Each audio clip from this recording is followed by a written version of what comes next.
오종혁 국어TV. 안녕하세요. 예, 오종혁 국어쌤입니다. 자, 오늘은 안도현의 엿장수 생각이라는 수필을 공부하겠습니다. 자, 엿장수 마음대로라는 말 여러분 들어보셨죠? 예, 엿장수가 엿을 마음대로 느리듯이 무슨 일을 자기 마음대로 이랬다 저랬다 하는 모양을 말할 때, 그럴 때 이런 마음을 씁니다. 그래서 엿장수라는 소재가 등장했기 때문에 한번 적어봤습니다. 자, 내용 들어가 볼까요? 첫 번째 부분에서는 이제 엿장수를 애타게 기다리는 아이들의 모습이 드러납니다. 그래서 기다리는 엿장수는 오지 않았다. 벌써 보름째 엿장수의 리어카를 기다리느라 조바심이 난 아이들. 자, 그러니까 이제 아이들의 조바심, 불안한 마음이죠. 안달한다고 합니다. 보통 좌불안석, 뭐 전전긍긍, 아이들의 심리를 표현한 단어예요. 자, 그래서 오리처럼 목이 길어졌다. 그러니까 학수고대라는 거예요. 학수고대, 그죠? 몹시 애타게 기다리는 아이들의 모습을 알 수가 있습니다. 마당에서 자치기, 자치기라는 건 이제 어렸을 때 저도 해본 적이 있었습니다. 근데 요즘은 자치기가 가물가물하네요, 눈앞에서. 근데 짤막한 나무 도막을 긴 막대기로 쳐가지고요, 그 날아간 거리에 멀고 가까움으로 승부를 겨루는 그러한 놀이입니다, 여러분. 굉장히 재밌는 놀이인데 요즘은 재미보다는 추억으로만 남는 그런 놀이 같습니다. 자, 담 너머로 슬쩍슬쩍. 자, 음성 상징어 나왔죠? 눈을 돌렸고 꼴이라는 건 이제 여러분 잘 안 들어보셨을 단어인데요. 시골에서는 목초, 즉 풀입니다. 풀. 소나 말에게 먹이는 풀인 거예요. 이 풀 베다가도 동구밖을 자주 힐끔거린다는 거예요. 힐끔거리는 이유는 역시 엿장수를 기다리는 모습이, 아이들의 모습이 구체적으로 드러난 거죠. 여름날 이제 배경인데요. 대청마루에서 낮잠을 자고 있노라면 꿈속에서도 엿장수의 가위 소리가 귓전을 울리곤 했다. 그만큼 애타게 기다린다는 아이들의 마음을 우리가 읽을 수가 있는 거죠. 그렇죠? 그러니까 당시 아이들은 모여들어 가지고 신바람이 났다고 합니다. 엿장수가 오면 더러운 입안에 침을 흘려 막 꼴깍거리기도 했고요. 그만큼 그 당시에는요, 이 당시에는 지금하고는 너무 다릅니다. 먹을거리가 별로 없었고 간식거리가 없었던 아이들의 최대 어떻습니까? 먹을거리는 엿장수에 파는 엿입니다. 엿 아셨죠? 호박엿도 있고 뭐 여러 가지 엿들이 있는데 어렸을 때 먹었던 엿이 저도 생각이 나는데요. 굉장히 맛있었던 걸로 기억이 됩니다. 자, 달고 맛있으니까 이제 아이들 입장에서는 뭐 오면은 뭐 환장하는 겁니다. 두 번째 보시겠습니다. 엿가위의 위상을 보는데요. 엿장수의 그 넓적한 가위, 굉장히 넓어요. 가위가 크고 또 엿을 알맞게 나누는 거거든요. 도구인 동시에 소리로 엿장수 자신의 존재를 알리는 아주 훌륭한 홍보 수단에 해당되는 겁니다. 그래서 엿가위의 두 가지 기능을 얘기하는 겁니다. 엿을 나누는 기능 하나, 또 홍보하는 기능 하나, 이렇게 해서 두 가지 기능이 있네요. 자, 엿가위라는 것은 이제 가위의 날이 따로 없는 민드름하고 넓적한 입에 가위다리 또한 엄지손가락을 제외한 네 손가락을 다 넣어도 헐렁하게 공간이 남는 큼직한 것이 특징입니다. 그러니까 엿가위가 소리가 나면 어떻습니까? 굉장히 크게 들리는 거죠. 자, 노련한 원숙한 엿장수일수록 엿가위에 신명이 난다는 거예요. 그렇죠. 장인 정신이 있네요. 그죠? 신바람이 날 정도로 엿가위를 음악처럼 연주하는 그런 엿장수 있거든요. 이런 다 장단을 넣어가지고 아이들의 귀를 길쭉하게 만든다. 관심을 가지고 주의를 끌었다는 얘기죠. 자, 그래서 이제 엿장수는 이제 엿가위를 벌렸다 물렸다 하고 때로는 노래와 춤, 가무를 또 하기도 했다고 합니다. 그래서 엿장수에 대한 참고 자료입니다. 여러분 한번 읽어보시면 좋겠어요. 그렇죠? 그래서 엿가위로 뭐 이런 이야기들이 있거든요. 멋있었어요 당시에는. 그죠? 노래까지도 있었습니다. 엿장수 노래가 이제 있을 정도로 과거에는 이렇게 신명나는 그러한 어떻게 보면 이동 슈퍼마켓, 그죠? 지금으로 말하면 이제 슈퍼마켓이라고 할 수가 있는 그런 이동할 수 있는 슈퍼마켓처럼 아이들은 즐겼다는 거죠. 자, 세 번째 부분에서는요, 반가워하는 아이들의 모습. 드디어 엿장수가 왔네요, 그렇죠? 고요한 마을에 엿장수의 가위 소리가 멀리서 찰칵거리기 시작하면 대비가 됐죠. 고요한 마을에 엿장수. 아이들은 너나 할 것 없이 가위 소리가 나는 쪽에 향해 뛰었습니다. 그렇죠? 굉장히 반가움을 행동으로 구체적으로 드러낸 부분이에요. 그래서 엿장수는 아이들의 지대한 환영을 받았다라는 걸 알 수가 있고요. 한쪽 발에만 신을 꿰어 싣고 뛰어가는 아이도 있었고요. 손에 들고 뛰는 아이도 있었고, 아예 맨발로 뛰는 아이도 있었어요. 바지가 흘러내린 줄도 모르고 가랑이가 찢어지는 줄도 모르고 아이들은 뛰었어요. 그만큼 열거법을 통해서 아이들의 즐겁고 기쁜 모습 구체적으로 제시가 됐네요. 그렇죠? 얼마나 반가워하면 이러한 상황이겠어요.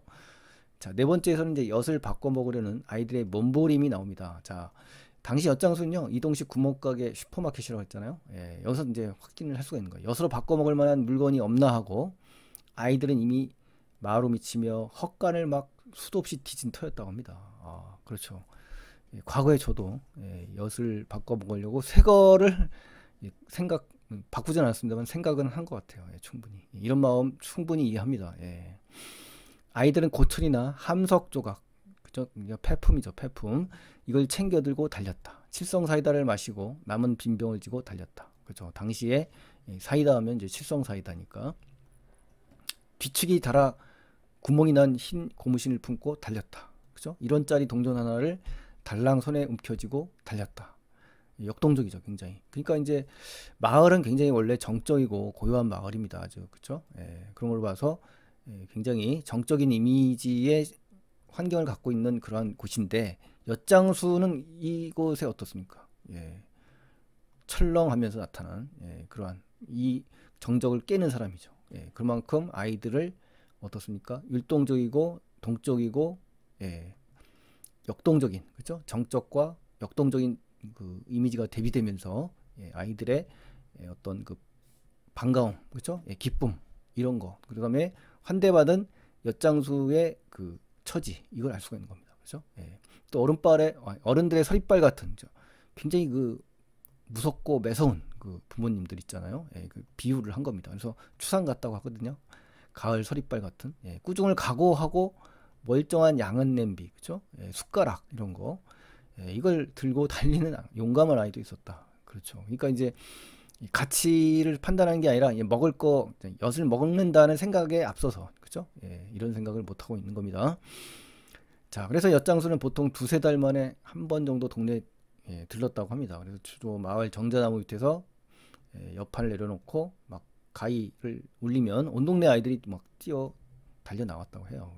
그러면서 온갖 패턴을 들고 와서 막 엿판 주위에 우쭐거리면서 몰려 있는 상황이 되는 거군요.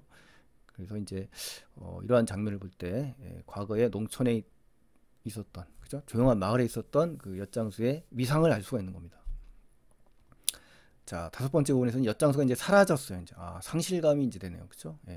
존재의 가치가 이제 어떻습니까? 상실됐을 때 드러나는 거죠, 그죠? 그래서 필자는 굉장히 안타까워하는 장면이에요. 하지만 이제 우리나라 어디를 가더라도 그 옛날의 엿장수는 없다. 좀 그죠? 좀 아쉬움이 있고 안타깝네요. 엿장수의 그 가위 소리도 없어요. 그리고 그 소리에 넋을 놓고 뛰어가던 아이들도 없어요. 그죠? 참 그 상실감에 이제 빠지게 되는데요.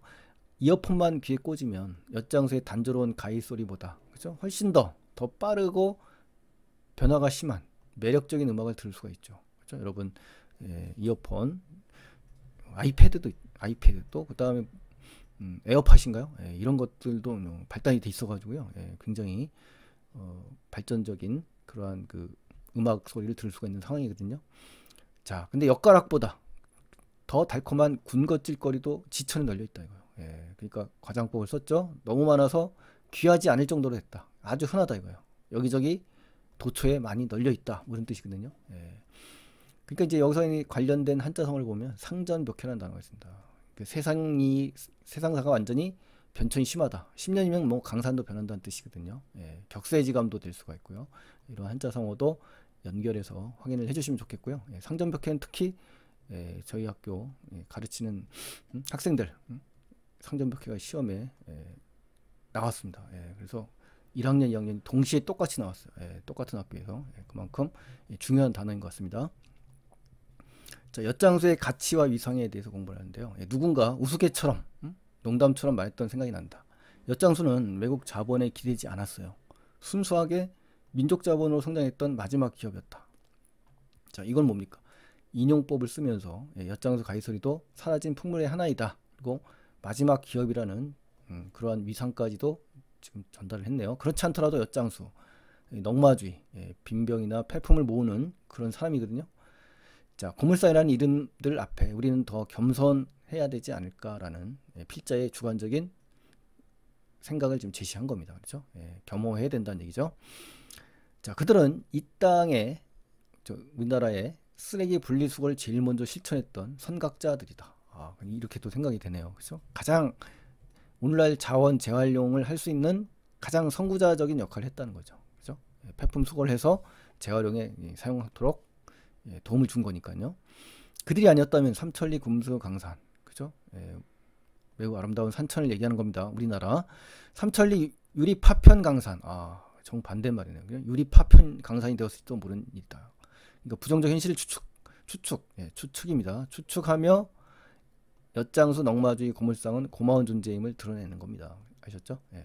안 그런가 하고 되묻죠. 상대방이 확인하려고 되묻는 방식을 통해서 필자의 말을 강조하는 그러한 말하기로 마쳤습니다. 자, 그 다음에 이제 김종길의 성탄제라는 시가 이제 떠올랐는데요. 한번 좀 연결해서 한번 볼까요? 아주 중요한 작품입니다, 여러분. 어느새 나도 그의 때 아버지만큼 나이를 먹었다. 성장했죠, 화자가. 옛것이라고는 찾아볼 길 없는, 자, 이런 데서 이제 상실감입니다, 상실감. 그렇죠? 삭막한 도시라는 거군요. 성탄제 가까운 이 삭막한 도시에는 이런 요것 때문에 이제 제가 가져왔습니다. 그러니까 과거에는 어떻습니까? 사랑도 있었고 한적한 농촌이 있었고 그다음에 따뜻함이 있었다는 거죠. 근데 현재는 어떻다? 문명 사회라는 거예요. 현실 비판적이면서 이 도시 문명화가 됐고, 그렇죠? 그래서 이 성탄제라는 눈 내리는 날, 이때 아버지의 사랑을 다시 한번 상기하는 그 시간이 되는 겁니다. 그래서 과거와 현재의 대비 이런 차원에서 도시 문명과 아버지의 사랑이 있었던 그 농촌 이런 공간적 시간적 대비를 통한 비교를 좀 해보시면 좋겠다라고 해서 한번 적어봤습니다. 그리고 중요한 작품이니까요. 꼭 한번 공부를 해주셔야 됩니다, 여러분. 자, 그 다음에 핵심 정리에 가시면은 이제 엿장수의 소중한 추억을 그리워하는 거고요. 개성적이고 예천적, 대비적, 비판적인 성격을 갖고 있어요. 그 다음에 엿장수와 관련해서 겪었던 다양한 경험이 바탕이 됐고요. 그리워한다, 그렇죠? 향수라고 할 수가 있고요. 추억조차 사라져갈 풍경의 안타까움, 그렇죠? 이런 것들 정리를 해보시면 되겠고요. 문제는 OX 해놨으니까요. 여러분 한번 확인해 보시면 좋겠습니다. 자, 오늘의 마지막 한마디. 자, 어떤 걸까요? 장소가 아니라 사람이 추억을 만든다. 또 추억은 일종의 만남이다. 칼릴 지브란. 그 다음에 행복은 당신의 경험이 아닌 당신의 기억이다 라는 말. 자, 이런 말들이 떠올랐습니다. 그 다음에 마지막으로 한마디. 자, 우리는 인생에 일어난 일들의 가치를 그것들이 추억이 될 때까지 깨닫지 못한다. 자, 그렇죠? 추억은 지나면 그때 깨닫지 그때가 깨닫게 될 것 같습니다, 여러분. 자, 오늘은 추억에 대한, 그렇죠? 사라져가는 것에 대한 안타까움을 관련된 그런 작품을 공부했습니다, 여러분. 자, 엿장수 생각을 여기서 마무리하고요. 다음 시간에 또 뵙겠습니다, 여러분. 오종혁 국어TV